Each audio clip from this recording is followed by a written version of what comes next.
Quando você pensa no Natal, qual é a primeira imagem que vem à sua mente? Provavelmente, além da árvore e dos presentes, você visualiza a cena clássica do presépio. Uma manjedoura simples, animais, pastores, e brilhando no alto do céu noturno, uma estrela gigante e luminosa com uma cauda longa, apontando exatamente para o local onde o menino Jesus estava. Essa imagem está impressa na nossa cultura há 2000 anos. Nós colocamos essa estrela no topo das nossas árvores de Natal todos os anos. Mas e se eu te dissesse que essa imagem pode estar astronomicamente errada? E se a estrela de Belém não foi uma estrela, mas algo muito mais complexo e raro? Hoje, nós vamos deixar a tradição de lado por um momento e usar a tecnologia moderna de mapeamento estelar para fazer uma viagem no tempo. Vamos voltar o céu exatamente para a época do nascimento de Jesus e investigar, com os olhos da ciência,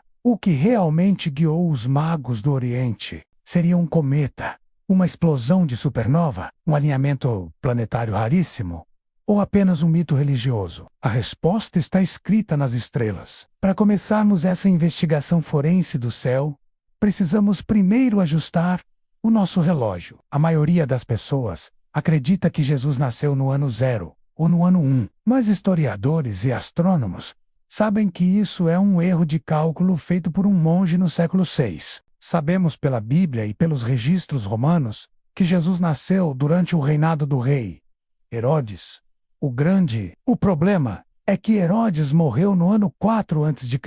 Portanto, para a história fazer sentido, Jesus precisa ter nascido entre os anos 7 e 4 a.C. É nessa janela de tempo que precisamos focar nossos telescópios virtuais. Agora, vamos olhar para os protagonistas dessa busca. Os 3 reis magos. A tradição os pinta como reis com coroas montados em camelos, mas o texto original em grego do Evangelho de Mateus usa a palavra magoi. Eles não eram reis e nem faziam mágica. Eles eram astrônomos e astrólogos da Babilônia, a atual região do Iraque. Naquela época, astronomia e astrologia eram a mesma ciência. Eles eram cientistas de ponta do mundo antigo. Eles estudavam o movimento dos planetas e acreditavam que o que acontecia no céu influenciava a política na Terra. Para esses homens viajarem meses pelo deserto, eles não viram apenas uma luz bonita.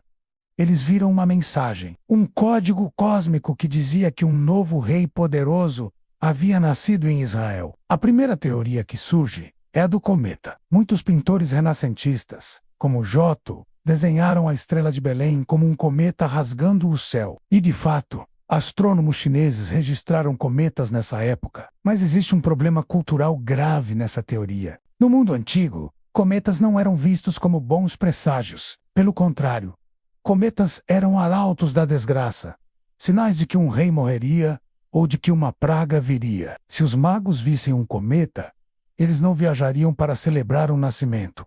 Eles se esconderiam esperando uma catástrofe. Portanto, é muito improvável que a estrela fosse um cometa. A segunda teoria é a da supernova. Uma estrela que chega ao fim da vida e explode com uma violência inimaginável, brilhando mais que a lua cheia por meses, podendo ser vista até de dia. O grande astrônomo Johannes Kepler acreditava nessa hipótese. Seria um espetáculo digno de um rei. No entanto, se uma supernova tivesse explodido tão perto da Terra, teríamos registros em todo o mundo. Os astrônomos chineses que anotavam tudo teriam descrito, os romanos teriam visto. Mas os registros históricos desse período específico são silenciosos sobre uma nova estrela explosiva. Isso nos leva à teoria mais aceita hoje em dia. A teoria que conecta a fé com a mecânica celeste de uma forma impressionante. A conjunção planetária. Lembra que os magos eram astrólogos? Eles não procuravam luzes piscando. Eles procuravam significados. No ano 7 a.C., algo extraordinário aconteceu na constelação de Peixes. Júpiter e Saturno se encontraram. Para os astrólogos antigos, Júpiter era conhecido como o planeta do rei, a estrela real. Saturno era o planeta que representava o tempo e, para muitos, era o protetor do povo judeu. E a constelação de Peixes estava associada à terra de Israel. Então, imagine a mente desses sábios da Babilônia. Eles olham para o céu E vem o planeta do rei encontrando o planeta dos judeus na constelação de Israel. A mensagem era clara.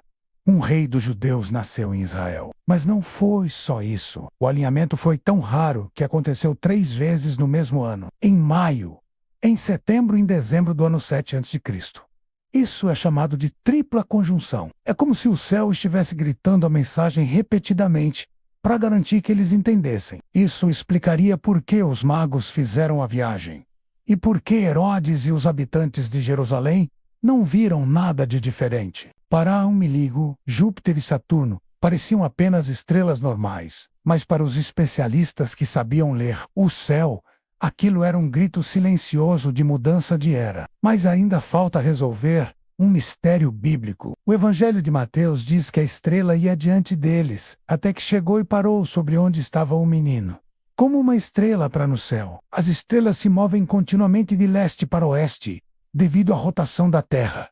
Nenhuma estrela pisa no freio, a menos que estejamos falando de uma ilusão de ótica chamada movimento retrógrado, quando a Terra, que é mais rápida, ultrapassa Júpiter em sua órbita ao redor do Sol. Parece para quem está olhando daqui de baixo que Júpiter desacelera para aí, começa a andar para trás no céu por algumas semanas antes de voltar a andar para frente. Astrônomos modernos calcularam que em dezembro do ano 7 a.C., Júpiter entrou em movimento retrógrado. Aos olhos dos magos que viajavam de Jerusalém para o sul, em direção a Belém, o planeta Júpiter teria literalmente parecido parar no céu, pairando sobre a pequena cidade no horizonte sul. A matemática orbital bate perfeitamente com a descrição bíblica. Antes de concluirmos essa jornada pelas estrelas, eu quero te convidar para algo especial. O Crônicas de Ampulheta explora os mistérios do universo, da história e da fé. Se você gosta de conteúdo que te faz pensar